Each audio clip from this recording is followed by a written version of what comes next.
Hey everybody, this is Super Mario 72. Welcome to Let's Play Commando 2. Don't worry, I will still be doing Commando 3. I'm going to be doing 2 LPs at the same time since I already made up my mind. This game's kind of long, so yes, don't worry. I will be doing both at the same time, so just...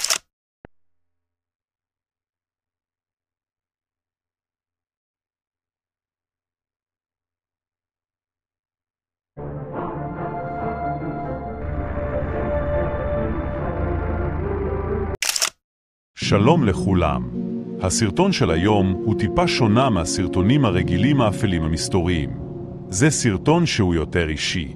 קומנדו 2 הוא משחק ששיחקתי בו בילדותיי, כמו מיקמק.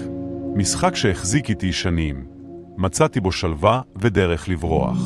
הוא יצא בשנת 2008, ב-13 ליוני, התאריך שאני מכין בו את הסרטון. המשחק עצמו די פשוט.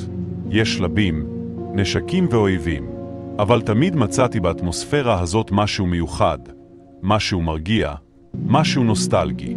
הגרפיקה של הפיקסלים, שכל דמות מלאה באישיות, שהמשחק מספר סיפור על הנאצים, האמריקאים והיפנים, על זה שיש מלא סודות נסתרים במשחק, חיות שמסתתרות בעצים, כל מקום מלא בהפתעות. וזה כאילו שיש גם אקוסיסטם שלם למשחק. יש עוד 3 משחקים שונים עם אותם הדמויות והכל. אבל מה פתאום עכשיו אני נזכר במשחק הזה? אחרי שעברו 10 שנים שלמות מאז שגיליתי עליו, בשנת 2024 היוצרים של המשחק, מקרוג'וי החליטו לשים את המשחק ב-4 שנים לאחר המחיקה של משחקי פלאש מהאינטרנט. הם קראו לזה קומנדו קולקשן. זה מכיל את 3 המשחקים הכי מוכרים של הסדרה.